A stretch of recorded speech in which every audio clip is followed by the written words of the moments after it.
The rain fell like silver needles against my skin, each drop a cold reminder of how utterly alone I was in this world.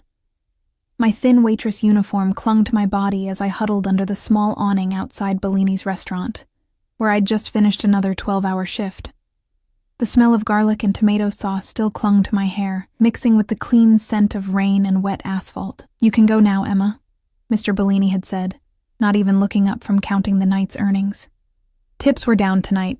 Tomorrow will be better, maybe. But tomorrow wouldn't be better. It never was." I'd been hearing that same hollow promise for the past 6 months, ever since I'd started working at his overpriced Italian restaurant to pay off my mother's medical debts. I checked my phone. 11:47 p.m. The last bus had left 15 minutes ago. A rumble of thunder made me flinch as I stepped out from under the awning, immediately regretting my decision as cold rainwater soaked through my thin shoes. I'd walk the 3 miles home, like I had so many nights before. At least the rain would wash away the smell of other people's food and the lingering touches of drunk businessmen who thought a $5 tip bought them the right to let their hands linger on mine.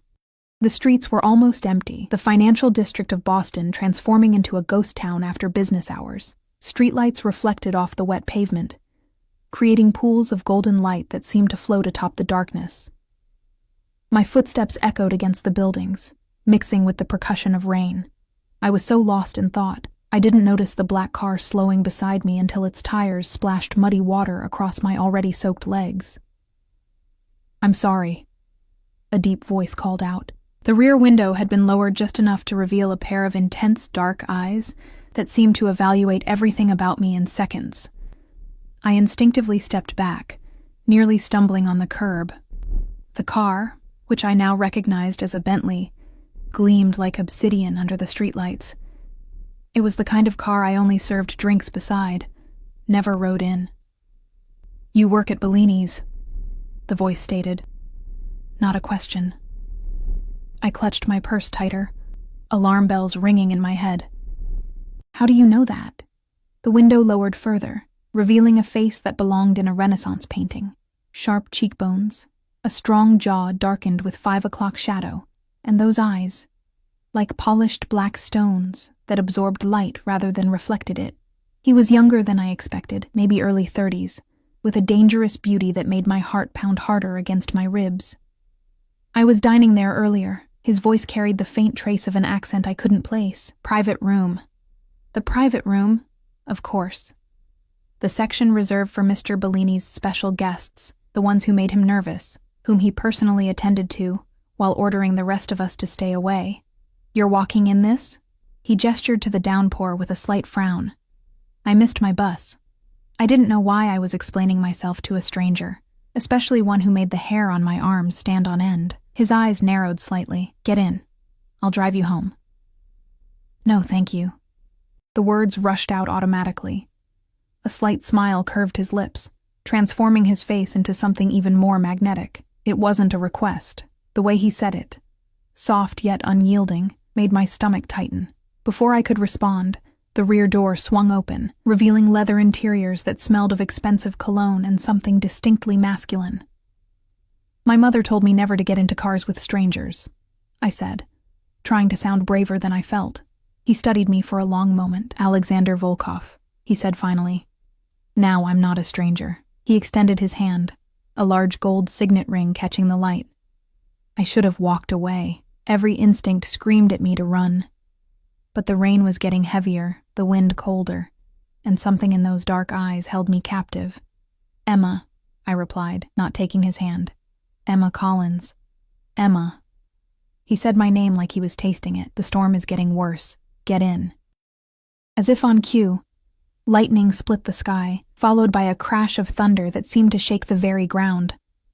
I made a decision that would change everything. I slid into the car beside him. The door closed with a soft thud, sealing me into a cocoon of warmth and the heady scent of his cologne. Up close, I could see how expensive his suit was, charcoal gray, perfectly tailored to broad shoulders. His hands resting casually on his thigh were adorned with only the signet ring, his nails perfectly manicured. "Where do you live?" he asked. I hesitated, suddenly aware of the foolishness of telling this stranger my address. "Dorchester," I said. naming only the district. He nodded to the driver, a broad-shouldered man whose eyes met mine briefly in the rearview mirror before returning to the road. "You're a long way from home," Alexander observed. "The pay is better downtown." I kept my answer short, my body pressed against the door, maintaining as much distance as possible in the confined space. "And yet you walk in the rain." His observation wasn't judgmental, merely curious, not by choice. He studied me in a way that made me feel like he was reading every page of my life story. "How long have you worked for Bellini?" 6 months. "You don't like it there?" Again, not a question. I glanced at him, meeting those intense eyes. "It pays the bills." "Barely, I would imagine." His gaze flickered to my worn purse, the frayed edges of my uniform. I felt a flush of shame creep up my neck. "I manage," I replied stiffly. The car glided through the empty streets, the rain creating a hypnotic pattern against the tinted windows. Despite my discomfort, the gentle motion and warmth began to make my eyelids heavy. I fought against it, determined to stay alert. "You're exhausted." His voice had softened, almost gentle. "Sleep if you need to. We'll wake you when we reach Dorchester." I shook my head. "I'm fine." He reached into a compartment and pulled out a cashmere blanket. "Here." When I didn't take it, he draped it over my lap himself, his fingers brushing against my leg. Even that brief touch sent an electric current through me. "Thank you," I murmured, unable to remember the last time someone had shown me such a simple kindness. "You're shivering." There was concern in his voice, but something else too. A possessiveness that should have alarmed me but instead made me feel strangely safe. The car's gentle motion, the soft leather beneath me, and the warmth of the blanket conspired against my determination to stay awake. My eyelids grew heavier, and I fought a losing battle against sleep. The last thing I remembered was Alexander speaking quietly in a language I didn't understand. His voice a low rumble that followed me into dreams. I woke to the sensation of movement, but not the familiar stop and go of city traffic. This was a constant, gentle vibration, a soft hum beneath me. For a moment, I thought I was still dreaming. The surface beneath me was too comfortable to be my lumpy mattress, the air too fresh to be my cramped apartment. Then I remembered the rain, the black car, the dark-eyed stranger who'd offered me a ride. My eyes flew open. I was no longer in a car. Instead, I found myself on a cream-colored leather couch in what appeared to be impossible. My mind struggled to process what I was seeing. Wood-paneled walls, plush carpet, crystal glasses in a lighted cabinet, small oval windows. I was on an airplane. No, not just an airplane, a private jet. Panic surged through me as I bolted upright. The cashmere blanket pooled around my waist. I was still wearing my waitress uniform, but my shoes had been removed, placed neatly beside the couch. "You're awake." That voice, deep, slightly accented, sent a chill down my spine. Alexander sat in a leather chair across from me, his jacket removed, shirt sleeves rolled up to reveal strong forearms. He was watching me with those penetrating dark eyes, a crystal glass of amber liquid in his hand. "Where am I?" My voice came out as a frightened whisper. "What is this?" "Currently, about 30,000 feet above the Atlantic." He took a sip from his glass, watching me over the rim. "You slept through takeoff. You must have been exhausted." "Takeoff?" The word felt foreign on my tongue. You kidnapped me?" Something flashed in his eyes. Amusement? Irritation? "I prefer to think of it as rescuing you." "From what?" I scrambled to my feet, looking wildly around for an exit, a phone, anything. "From a life of serving drinks to men who don't deserve to breathe the same air as you." He set down his glass and stood. Even in my panic, I couldn't help but notice how he dominated the space, his presence filling every corner of the cabin. "You had no right," I hissed, backing away as he approached. "Take me back. Now." He stopped, leaving a careful distance between us. "I'm afraid that's not possible. We're already halfway to Italy." "Italy?" My voice rose to a near shriek. "Why? What do you want from me?" "Sit down, Emma." His tone was gentle, but left no room for argument. "I'll explain everything." "I don't want to sit down. I want to go home." Tears of frustration and fear burned behind my eyes. "Home?" He raised an eyebrow. To your leaking apartment? To another day of being pawed at by drunken customers? To watching your mother deteriorate because you can't afford better care? I froze. How do you know about my mother? A small, satisfied smile curved his lips. I make it my business to know everything about what belongs to me. I don't belong to you, I whispered, even as a treacherous part of me responded to the possessive gleam in his eyes. Not yet. He moved closer, and this time I didn't back away. But you will, Emma Collins. You've belonged to me since the moment I saw you 6 months ago, when you first walked into Bellini's looking for work. My blood turned to ice. 6 months? You've been watching me for 6 months? He reached out, his fingers brushing a strand of hair from my face with surprising gentleness. I've been waiting for you my entire life. I just didn't know it until 6 months ago.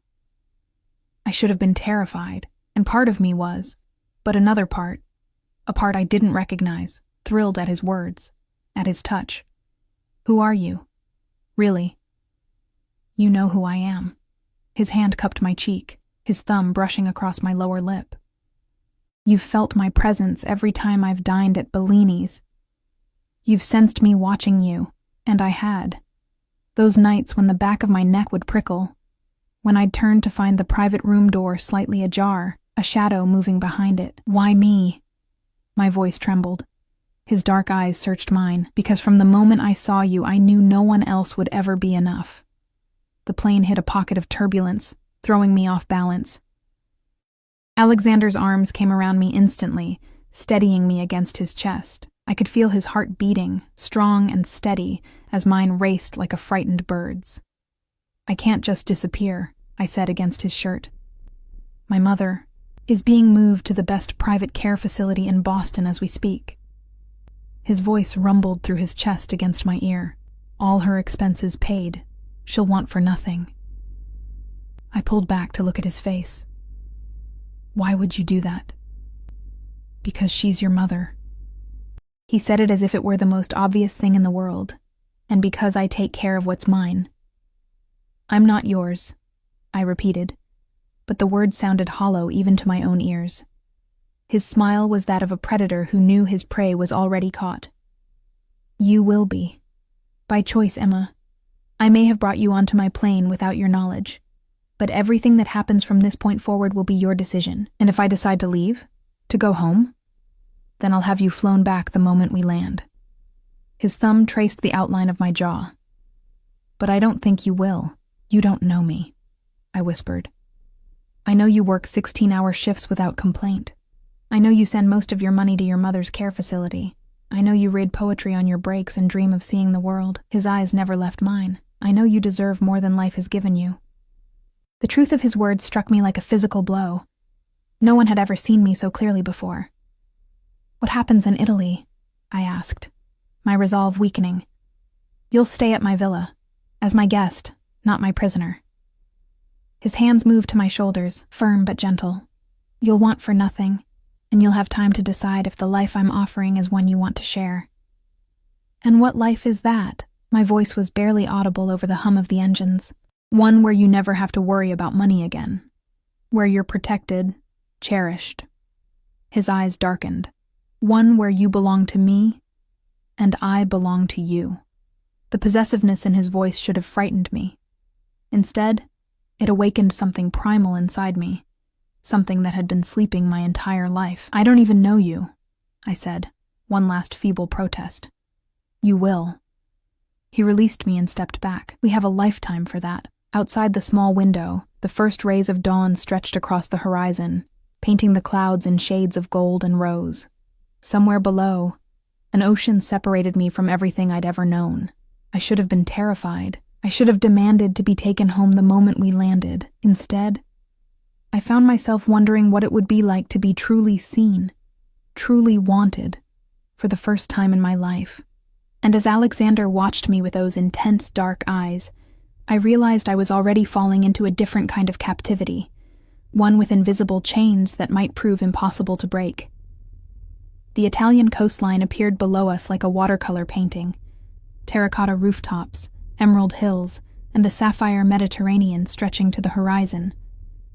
I pressed my face against the small window, momentarily forgetting my situation in the face of such beauty. "Have you ever been to Italy before?" Alexander asked, coming to stand beside me. I shook my head, unable to tear my eyes from the view. "I've never been anywhere. My passport—" I trailed off, suddenly realizing, I don't have my passport. How did we even— "It's been taken care of." His tone suggested this was a trivial matter, easily handled with money or influence or both. The plane began its descent, and my stomach lurched, partly from the changing altitude, partly from the reality of what was happening.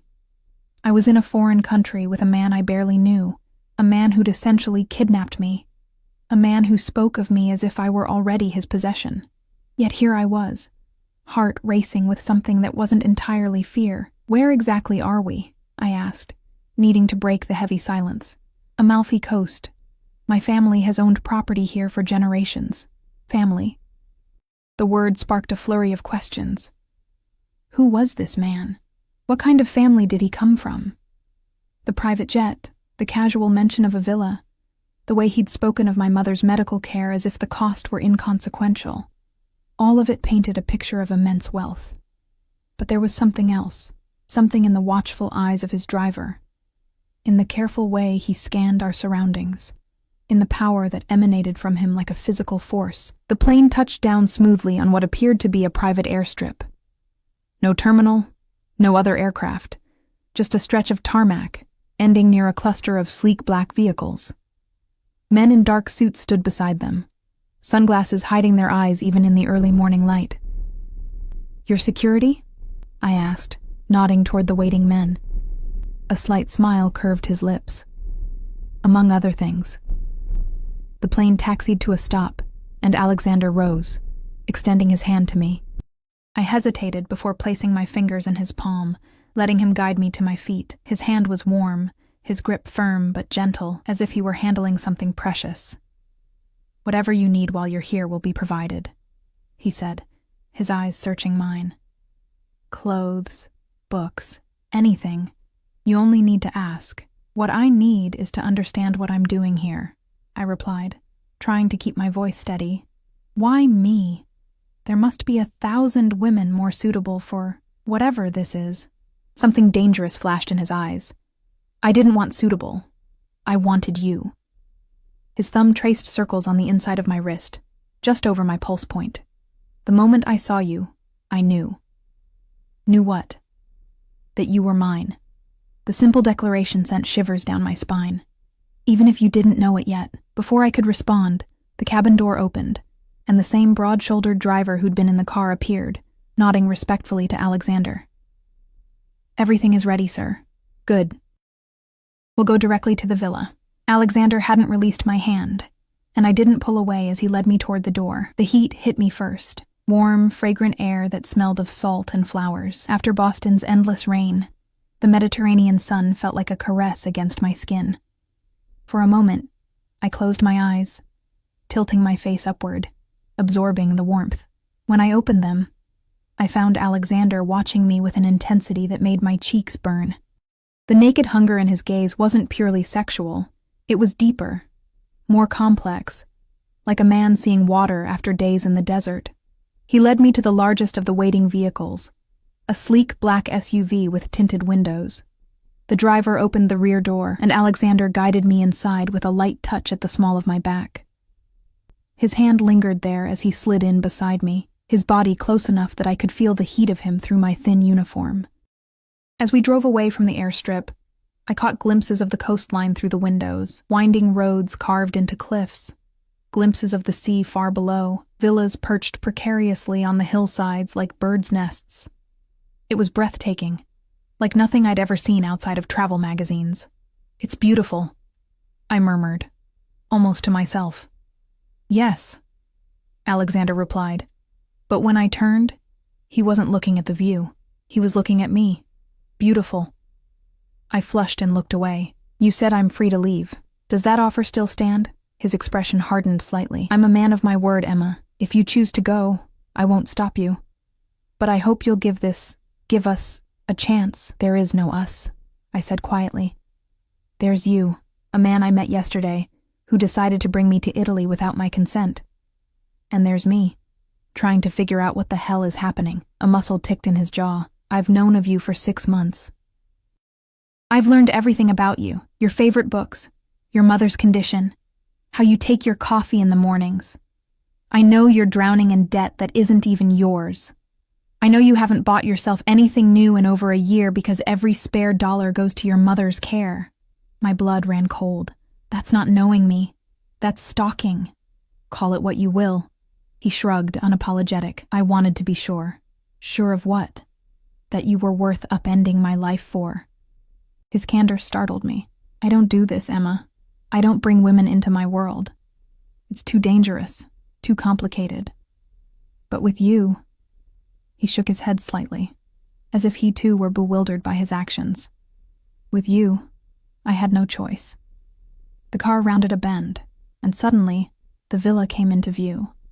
Villa was an understatement. It was a palace, cascading down the cliffside in a series of terraces and balconies, all gleaming white stone and climbing roses. The Mediterranean stretched behind it, an endless expanse of blue. My breath caught. This is yours? Ours, he corrected, watching my reaction carefully. If you want it to be. The car pulled through wrought iron gates and up a winding driveway lined with olive trees. As we approached the main entrance, I noticed more men in dark suits positioned discreetly around the property, their attentive postures suggesting they were more than just household staff. Why do you need so much security? I asked, unease creeping back into my voice. Alexander's expression gave nothing away.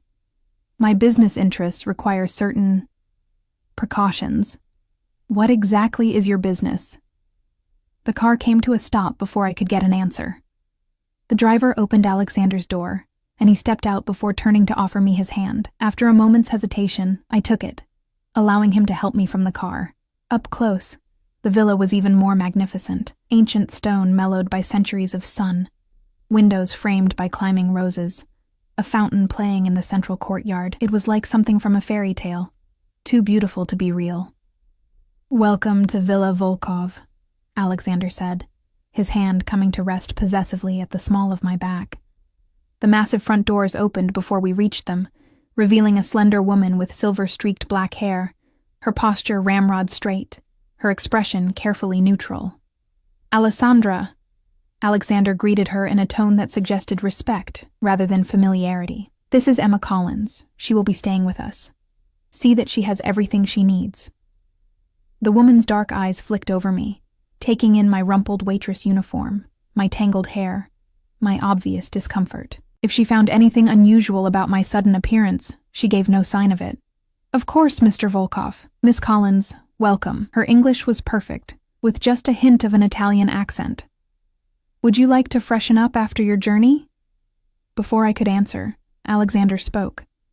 Have a bath prepared in the blue suite, and bring a selection of clothes. She arrived with nothing. The presumption in his tone made me bristle. I can speak for myself. Something like amusement flickered in Alessandra's eyes, quickly suppressed. Alexander, however, didn't look amused at all. His hand tightened slightly against my back.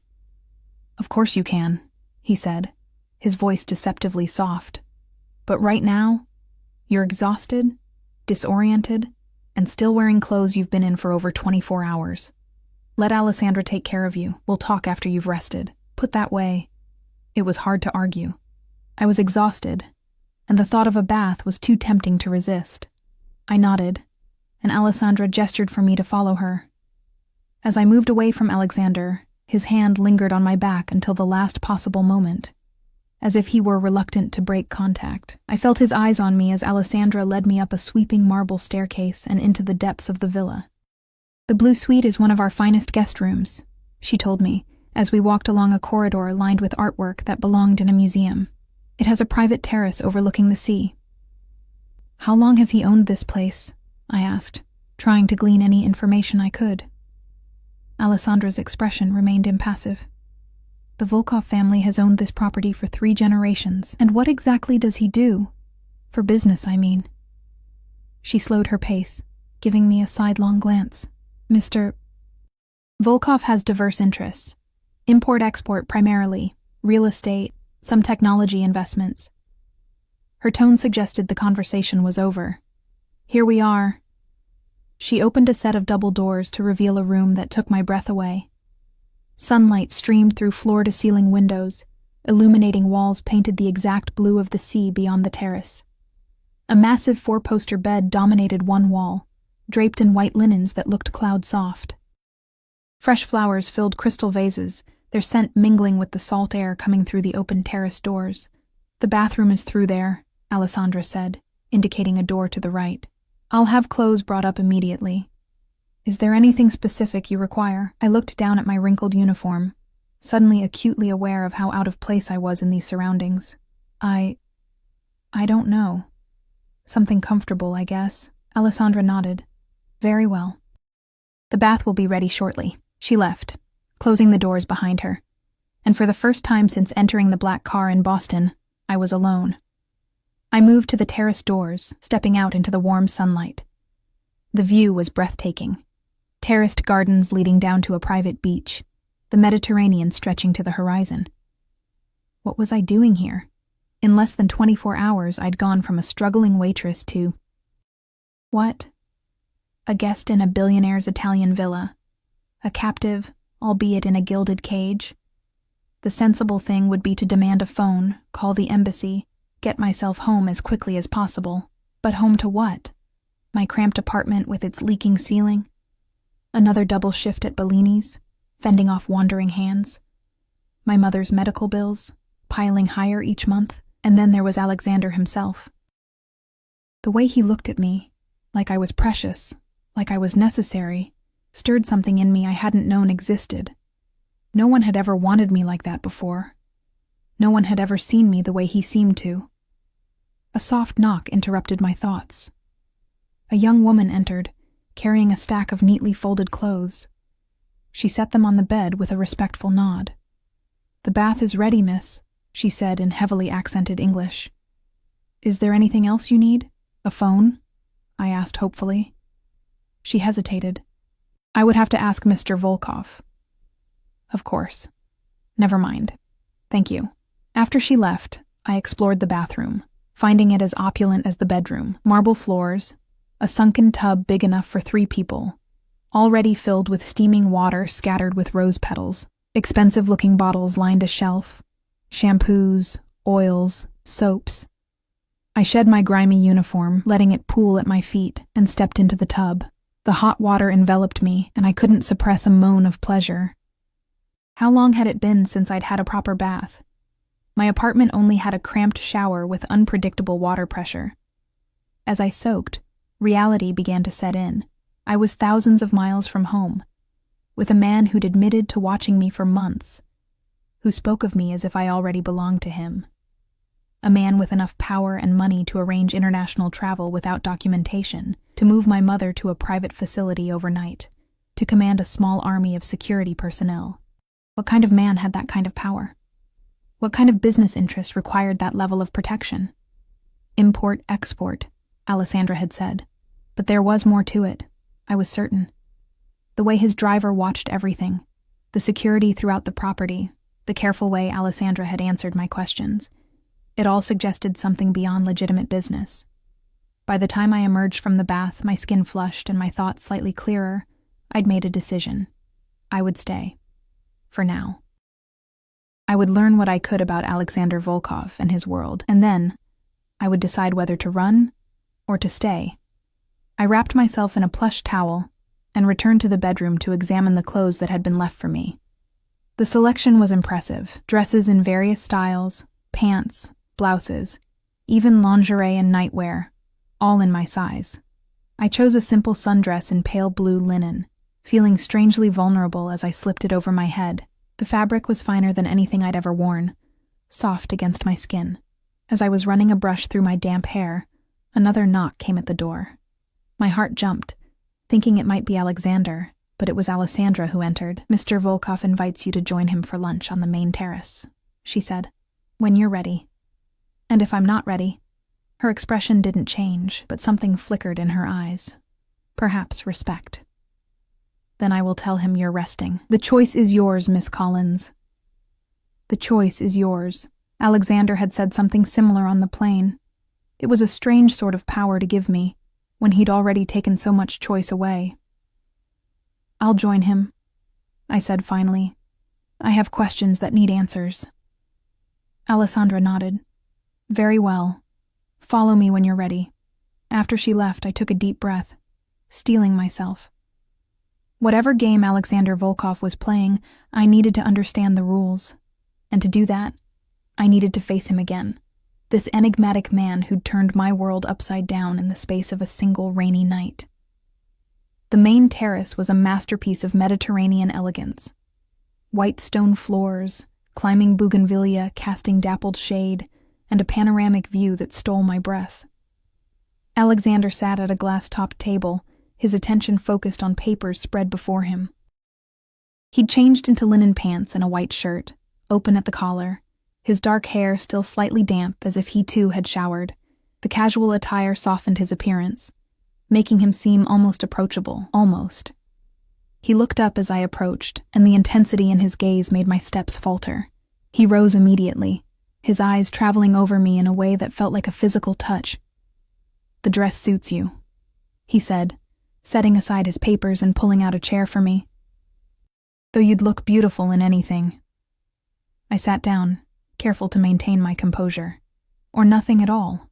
Isn't that the usual line?" His lips curved in amusement. "I'm not interested in usual lines, Emma." He retook his seat, gesturing to a young man who immediately stepped forward to pour wine into crystal glasses.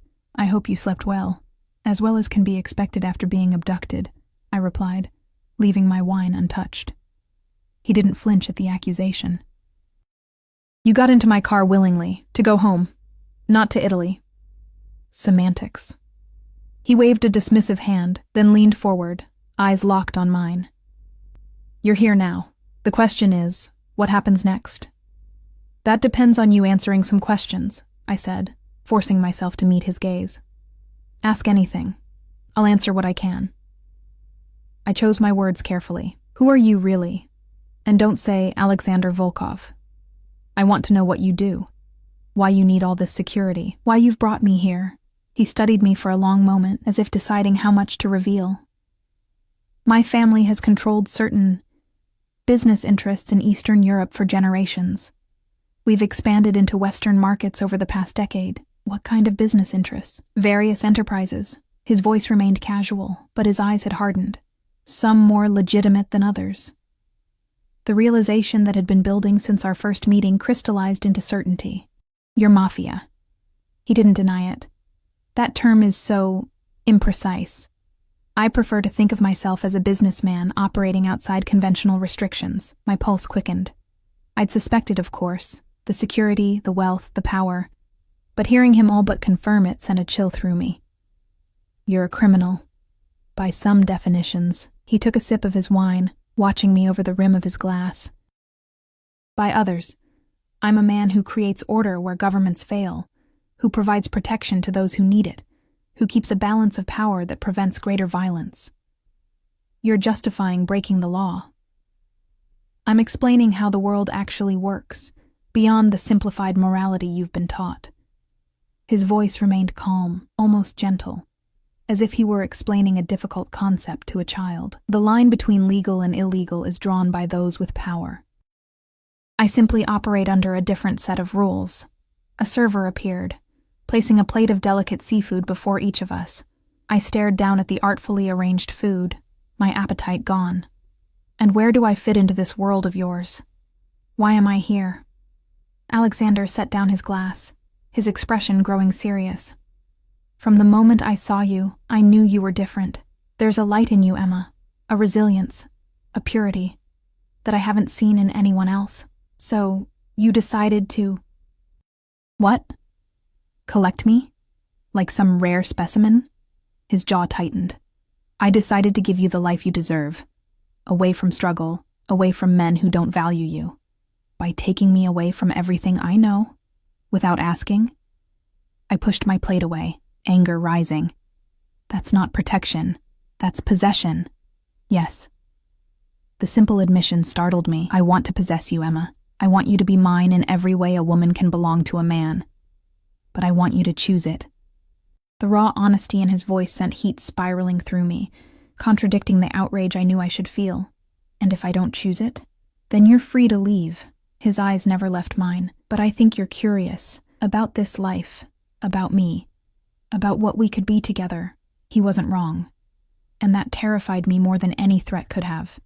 You're asking me to accept a life built on crime, on hurting people. I'm asking you to accept reality. He leaned forward, his voice dropping. The world you think you live in, where good is rewarded and evil punished, where hard work guarantees success, it's a fairy tale. I'm offering you truth and protection and anything else your heart desires. The worst part was how tempting his words were. How easily I could imagine slipping into this life of luxury and protection, leaving behind the constant struggle that had defined my existence for so long. My mother, I said, changing tactics. You said she's being moved to a better facility? The best in New England. He reached into his pocket, producing a phone which he slid across the table to me. Call the number and contacts under Wellington Care. Ask for Dr. Patel. She'll confirm your mother arrived safely this morning and is settling in. My fingers trembled as I picked up the phone, finding the contact and dialing. A female voice answered, identifying herself as Dr. Patel. When I asked about my mother, she confirmed everything Alexander had said. Marion Collins had been transferred that morning, was comfortable, and was already scheduled for additional treatments unavailable at her previous facility. Would you like to speak with her? Dr. Patel asked. Tears pricked my eyes. Yes, please. My mother's voice, stronger than I'd heard it in months, came through the line. Emma? Sweetheart, where are you? They told me you'd arranged all this. I swallowed hard, looking across at Alexander, who watched me with unreadable eyes. I'm taking care of some business, Mom. How are you feeling? Better than I have in ages. The happiness in her voice was unmistakable. This place is amazing, Emma. My room has a view of a garden, and the doctors. They've already done more tests in one day than the other place did in a month. Guilt and gratitude warred within me. That's wonderful, Mom. But how are you affording this? It must cost a fortune. I met Alexander's gaze. I've made some changes in my life. Don't worry about the money. Just focus on getting better. After a few more minutes of conversation, I promised to call again soon and hung up, setting the phone carefully on the table between us. Thank you, I said quietly, for what you've done for her. Alexander nodded, his expression softening. Your loyalty to her is one of the things I admire about you. Family is everything. The way he said it suggested a deeper meaning, a core principle rather than a platitude. Is that why you're in the family business? Loyalty. A shadow crossed his face. My father built an empire. My responsibility is to protect and expand it, even if that means doing terrible things. Even then, his honesty was disarming, but I have lines I don't cross, rules I live by. What kind of rules? I don't harm children. I don't traffic in humans. I don't betray those loyal to me. He held my gaze, and I protect what's mine with my life. There it was again, that possessiveness that should have repelled me, but instead sent a forbidden thrill through my veins. I'm not yours. Not yet. His confidence was absolute, but you will be. The meal continued in tense silence, broken only by the gentle clinking of silverware against fine china. Despite my agitation, hunger eventually won out, and I found myself eating the exquisitely prepared seafood, aware of Alexander's approving gaze. You mentioned staying at the villa, I said finally. For how long? That's up to you. I'll be here for at least 2 weeks before business calls me back to Boston. He refilled my water glass without asking. You're welcome to stay longer, with or without me. And after that? After that, if you choose to stay with me, we return to Boston together, to my home. His eyes darkened. To our life. You make it sound so simple. It is simple. Stay or go. Choose me or don't. The intensity of his gaze pinned me to my seat. But know this, Emma. If you choose me, it's forever. I don't share what's mine. I don't allow second thoughts. Once you're mine until death. A chill ran through me at the finality in his tone. That sounds more like a threat than a proposal. It's a promise. He reached across the table, his fingers brushing against mine. I will give you everything. Luxury, protection, pleasure beyond anything you've imagined. But in return, I demand absolute loyalty. The touch of his skin against mine sent electricity racing up my arm. And what about love? Or doesn't that factor into your equation? Something vulnerable flickered in his eyes. So quickly I might have imagined it. Love is a luxury many in my position can't afford. Then what am I to you? A possession? A trophy? You're a necessity. The raw honesty in his voice caught me off guard. From the first moment I saw you, I knew I would never be complete without you. Before I could respond, a man in a dark suit approached, leaning down to whisper something in Alexander's ear. His expression hardened instantly, the vulnerable moment vanishing as if it had never existed. "Excuse me," he said, rising from the table. "Business requires my attention. Alessandra will show you around the grounds. We'll continue our conversation at dinner." He was gone before I could object, striding away with the confident gait of a man accustomed to command. The transformation had been instantaneous, from the almost tender man who'd touched my hand to the cold, controlled leader of a criminal empire. Alessandra appeared as if summoned by magic, her expression as unreadable as ever. "Would you care to see the gardens, Miss Collins? Or perhaps the beach?" I stood, still unsettled by Alexander's abrupt departure and the conversation that had preceded it. "The beach, I think. I need some air." She led me down a series of stone staircases that wound through terraced gardens, each more beautiful than the last. Olive trees provided patches of shade, their silver-green leaves rustling in the gentle breeze coming off the sea. "How long have you worked for him?" I asked as we walked. Alessandra's pace didn't falter. "For Mr. Volkov specifically, 3 years. For the family, nearly 20. What is he like? As an employer, I mean." She considered this for a moment. "Demanding, fair, unforgiving of betrayal," she glanced at me. "He values loyalty above all else." So I've gathered. We reached the bottom of the steps, where a pristine private beach stretched before us, the Mediterranean lapping gently at the shore. "Has he brought other women here before?" Alessandra's expression revealed nothing. "No, Miss Collins, you are the first. The information shouldn't have pleased me, but it did. Why me, do you think? It is not my place to speculate on Mr. Volkov's personal matters." Her tone was polite but firm, ending that line of questioning. I slipped off my sandals, stepping onto the warm sand. "Am I a prisoner here, Alessandra?" For the first time, something like sympathy crossed her face. "Mr. Volkov has given orders that you are to have whatever you wish. Go wherever you like within the property. Beyond that," she hesitated, "I cannot say. In other words, I was free within the confines of a gilded cage. I walked to the water's edge, letting the cool waves wash over my feet. The beach was entirely private, shielded from neighboring properties by rocky outcroppings. I could see security personnel positioned discreetly at various points, watching everything. "I'll leave you to enjoy the beach," Alessandra said. "When you wish to return to the villa, simply inform one of the staff, and they will escort you." Left alone on the pristine beach, I sat on the warm sand and tried to make sense of the bizarre turn my life had taken. 24 hours ago, I'd been a waitress in a rainy Boston night. Now I sat on a private Mediterranean beach, the property of a man who'd casually admitted to being a mafia boss who spoke of me as if I were already his. The strangest part wasn't the luxury surrounding me or even the implicit danger of Alexander's world. It was how tempted I felt to accept what he offered, not just the material comforts, but the intensity of his focus, the way he seemed to see me completely. For someone who'd spent her entire life feeling invisible, that recognition was intoxicating. I stood, brushing sand from my dress, and walked along the shoreline. The water lapped at my feet, cool and refreshing under the warm sun. I could feel eyes watching me, the security personnel stationed around the property. But they kept their distance, giving me the illusion of privacy. After an hour of solitude, I made my way back to the stone steps leading up to the villa. A young man in a dark suit materialized as I approached. "Would you like to return to your room, Miss Collins?" he asked in accented English. Actually, I'd like to explore the villa, if that's allowed. He nodded.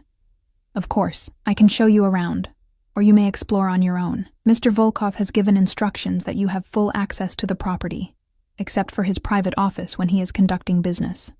I'll explore on my own, thank you. He inclined his head respectfully. If you need anything, there are staff throughout the villa. You only need to ask. The villa was even more extensive than I'd initially realized, a sprawling complex of interconnected buildings climbing up the hillside. I wandered through grand rooms filled with priceless art, intimate reading nooks tucked into unexpected corners, and expansive terraces offering different perspectives of the coastline. In one wing, I discovered what appeared to be family spaces, photo frames on tables, books left open as if recently read, a half-finished chess game on an antique board. I picked up one of the photos, studying the image of a younger Alexander standing beside an older man with the same penetrating dark eyes. His father, I assumed, the man who had built an empire that Alexander now controlled. That was taken in St. Petersburg 5 years ago. I nearly dropped the frame at the sound of Alexander's voice. He stood in the doorway, his expression unreadable as he watched me replace the photo carefully on the table. I'm sorry, I was just exploring. Don't apologize. He moved into the room, his presence immediately filling the space. He'd changed again, now wearing a tailored suit that emphasized his broad shoulders. You're free to go anywhere in the villa. Except your office during business, I said, recalling the security guard's words. A slight smile curved his lips. For your protection, not mine. Some of my associates can be unpredictable. Dangerous, you mean? Yes. He didn't bother to deny it. Not everyone in my world shares my code of ethics. Ethics. I couldn't keep the skepticism from my voice. Is that what you call it? Instead of taking offense, he moved closer, stopping just within arm's reach. Mock if you wish, but even in my world, especially in my world, rules are necessary, lines that cannot be crossed, and what happens to those who cross them? His eyes hardened. They are dealt with. The way he said it sent a chill down my spine. This man, who looked at me with such tenderness, was capable of violence I could barely imagine. Your business earlier, I said, changing the subject. Is everything all right? Nothing for you to worry about. He reached out, tucking a strand of hair behind my ear, his fingers lingering against my cheek. Just a minor territorial dispute. Territorial dispute, I repeated. Like gang wars? His expression darkened. We're not street gangs, Emma. We're organizations with histories spanning generations, controlling billions in assets. When conflicts arise, they're handled with precision and violence. When necessary. He didn't apologize or justify, simply stated it as fact. I stepped away from his touch, needing distance to think clearly. I can't pretend to understand your world, Alexander. It's so far removed from anything I've known. Then let me show you.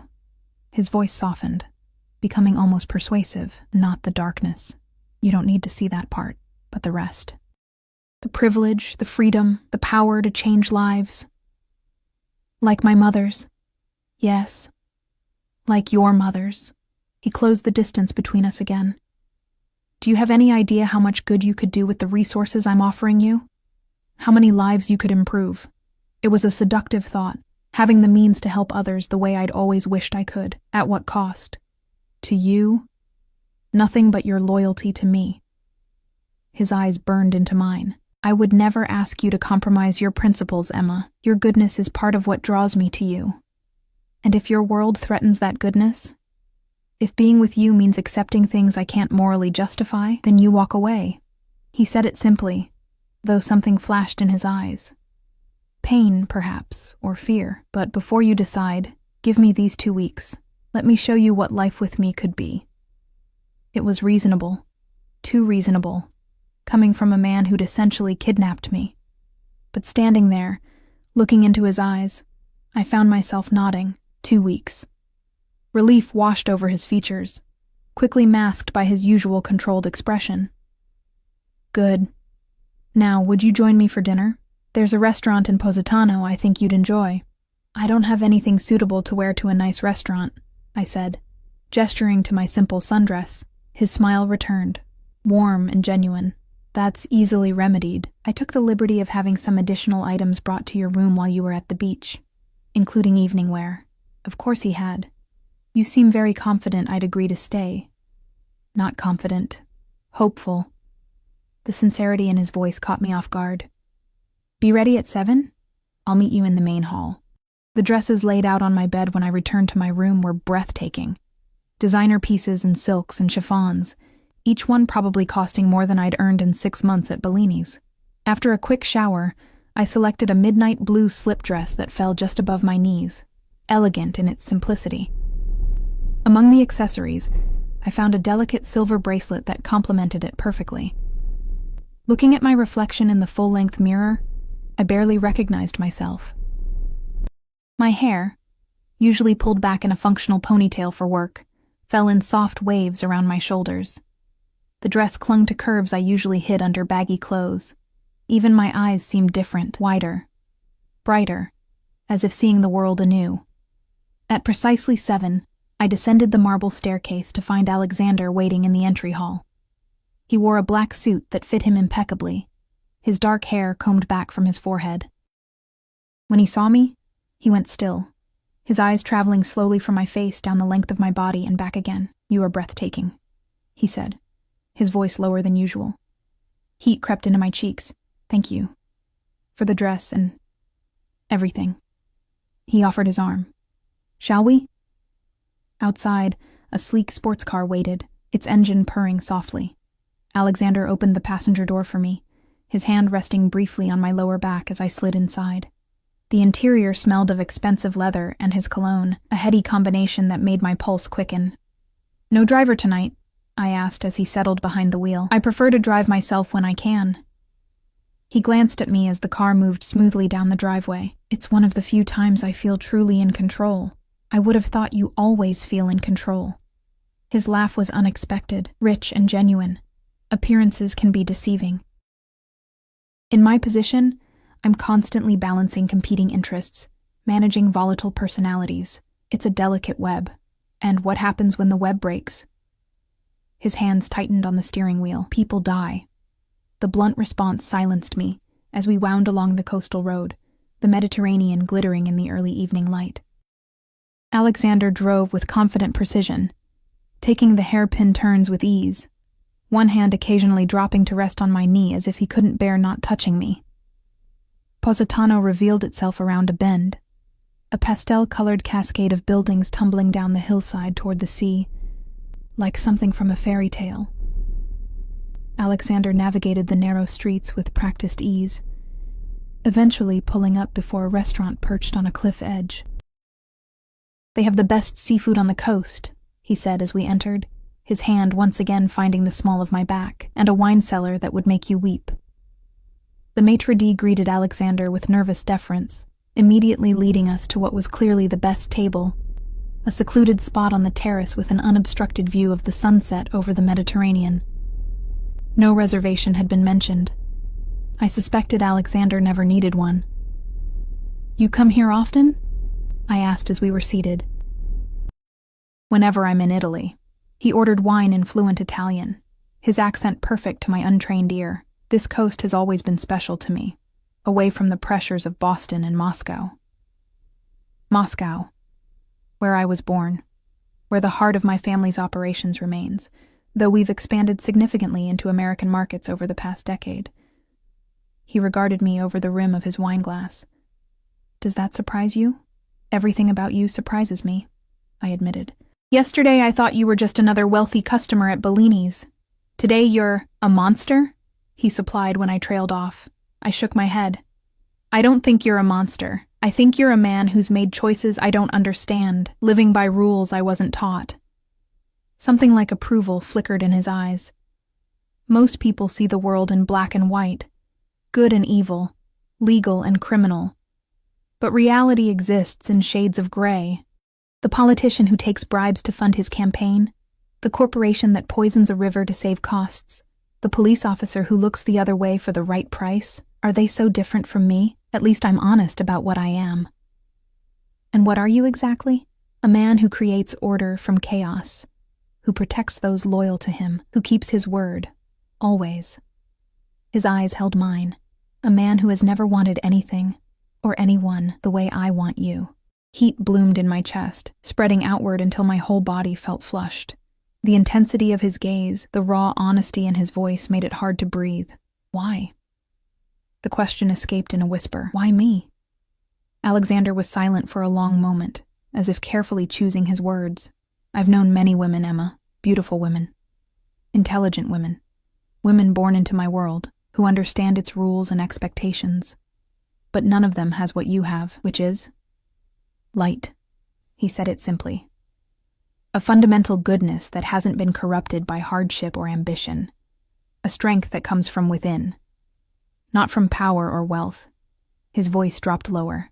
From the moment I saw you, I knew you were what I've been searching for without knowing it. The missing piece. The server arrived with our appetizers, breaking the moment. Throughout the meal, Alexander was attentive, ensuring my glass was never empty, asking about my preferences, sharing stories of the region's history and his previous visits. He was charming, knowledgeable, and at times even playful. A side of him I hadn't glimpsed before. It was easy, too easy to forget who he was, what he was. As we shared a dessert, a delicate lemon tart with fresh berries, I found myself laughing at a story he told about his first visit to Italy as a teenager. His smile in response was warm, genuine, reaching all the way to his eyes. You should laugh more often, he said, reaching across the table to brush his fingers against mine. It transforms you. Our fingers intertwined on the tablecloth, and I didn't pull away. The wine, the setting, the man across from me, it all combined to create a dreamlike quality, as if we were characters in a story rather than real people with complicated lives. What happens next? I asked, my voice soft in the candlelight. If I stay, if I choose you. His eyes darkened. You become mine, in every way. As what? Your mistress? Your prisoner? As my wife. The word hung between us like a physical presence. Wife, not girlfriend, not mistress, wife. The most permanent, binding claim a man could make on a woman. You can't be serious, I whispered, my fingers suddenly stiff within his. I've never been more serious about anything in my life. Alexander's expression was solemn, his dark eyes unwavering. When I said forever, Emma, I meant it. I don't do temporary, not with you. We barely know each other. My voice sounded thin, distant to my own ears. You can't possibly want to marry someone you just met. I've known you for 6 months, he countered. I've watched you, learned about you, seen who you truly are. The only difference is that now you're aware of me too. That's not how relationships work. Normal people date. They learn about each other. They fall in love. We are not normal people. His grip on my hand tightened, not painfully, but with unmistakable possession. I am the head of a family empire. You are the woman I have chosen. Traditional courtship isn't an option for us. Because you kidnapped me, I couldn't keep the edge from my voice. A muscle ticked in his jaw. Because my world doesn't allow for the luxury of time. Every day I'm not with you is a day you could be taken from me, by a rival family, by law enforcement, by any of a dozen forces that would destroy what I'm building. And what exactly are you building? I asked, trying to understand this man who spoke of marriage to a woman he'd technically just met. His gaze grew distant for a moment. A legacy. Something that will outlast me, something worthy. His eyes refocused on mine. My father built his empire on blood and fear. I'm transforming it, diversifying into legitimate businesses, establishing political connections, creating stability. I need a partner in that, someone who sees the world as it should be, not just as it is. And that's me? A waitress from Boston with no connections, no wealth, nothing to offer your empire? You have everything to offer. The sincerity in his voice was disarming. Compassion, moral clarity, strength that comes from goodness, not fear. He brought my hand to his lips, pressing a kiss against my knuckles. Do you know how rare that is in my world? Everyone wants something from me. Everyone has an angle, a hidden agenda, except you. I pulled my hand away, needing distance to think clearly. This is insane. You can't just decide someone will be your wife without their input. I'm not deciding for you. I'm asking. For the first time, uncertainty flickered across his features. Stay with me for these 2 weeks. Let me show you what life with me would be. Then make your choice. And if I choose to leave, then you leave, with enough money to secure your mother's care for the rest of her life and to start fresh wherever you wish. His expression hardened slightly. But understand this, Emma. If you leave completely. I won't pursue you. I won't watch over you. It will be a clean break, because your pride couldn't handle rejection. Because I can't afford half measures. In my position, attachments are vulnerabilities. If you're not fully mine, protected by my name and my power, then you're a weakness I can't allow. His brutal honesty was both chilling and strangely reassuring. At least he wasn't trying to manipulate me with false promises or romantic fantasies. 2 weeks, I repeated, buying time to process everything. No commitments until then. Relief softened his features. No commitments until then. The rest of dinner passed in a strange, charged atmosphere. Alexander told me more about his businesses, both legitimate and otherwise, answering my questions with surprising candor. He controlled shipping routes throughout Eastern Europe, owned real estate across 3 continents, had interests in technology startups and banking institutions. The scope of his power was dizzying. By the time we left the restaurant, night had fallen completely. The coast transformed into a glittering ribbon of lights against the darkness of the Mediterranean. Alexander drove more slowly on the return journey, one hand resting casually on my knee, his touch warm through the thin fabric of my dress. Tomorrow, he said as we wound along the coastal road. I have meetings in the morning, but the afternoon is ours. I'd like to take you sailing. I've never been sailing before. He smiled, the expression softening his severe features. There are many firsts I look forward to sharing with you, Emma. The intimate promise in his voice sent heat spiraling through me. I turned to look out at the sea, trying to calm my racing pulse. This man, this dangerous, compelling man, affected me in ways I couldn't understand. Despite everything I knew about him, despite the circumstances that had brought me here, I was drawn to him like a moth to flame. When we returned to the villa, Alexander walked me to my room, maintaining a respectful distance despite the tension crackling between us. At my door he stopped, his eyes holding mine in the soft hallway light. "Good night, Emma," he said, his voice a low rumble that I felt more than heard. "Good night, Alexander." He leaned in slowly, giving me time to pull away. When I didn't, his lips brushed against my cheek, lingering just a fraction too long to be entirely proper. The simple touch sent electricity racing through me, leaving me breathless. Then he was gone, striding down the hallway without looking back, leaving me alone with my confused thoughts and the ghost of his touch on my skin. Morning brought clarity, or at least the pretense of it. In the harsh light of day, the dinner conversation seemed like a fever dream. Marriage proposals from mafia bosses weren't part of any reality I recognized. Yet the memory of Alexander's intensity, his unwavering certainty, lingered like a physical presence. I spent the morning exploring the gardens, trying to make sense of my situation. Somewhere between the rose trellises and lemon trees, I admitted a truth to myself. I was attracted to Alexander Volkov. Not just to his wealth or power, but to him, the man who looked at me as if I were the answer to a question he'd been asking his entire life. The realization was both terrifying and liberating. I didn't have to understand it to acknowledge it. And acknowledging it gave me back some measure of control. This wasn't just happening to me. I was a participant in it, with choices to make. By the time Alexander found me, I'd reached something resembling peace with my conflicted feelings. "You look beautiful today," he said, approaching along a stone path. He'd traded his usual suit for casual linen pants and a white shirt, sleeves rolled up to reveal tanned forearms. The more relaxed attire made him appear younger, less forbidding. "Thank you." I'd chosen a simple white sundress from the wardrobe that had mysteriously expanded overnight, with more clothes in my exact size. "Are we still going sailing?" "If you'd like to." For once, he seemed almost hesitant, as if uncertain of my mood after last night's revelations. I would. The decision felt significant somehow, a step toward something I couldn't yet name. His smile was like sunlight breaking through clouds, warm, transformative. The boat is ready whenever we are. The boat, it turned out, was a sleek yacht moored at a private dock below the villa. Crew members greeted us respectfully as we boarded, but once we were underway, they maintained a discreet distance, giving us the illusion of privacy. Alexander was different on the water. More relaxed, the weight of his responsibilities temporarily lifted. He showed me how to steer, his hands guiding mine on the wheel, his body a solid warmth behind me. He pointed out landmarks along the coast, telling stories of ancient pirates and modern celebrities, his knowledge seemingly endless.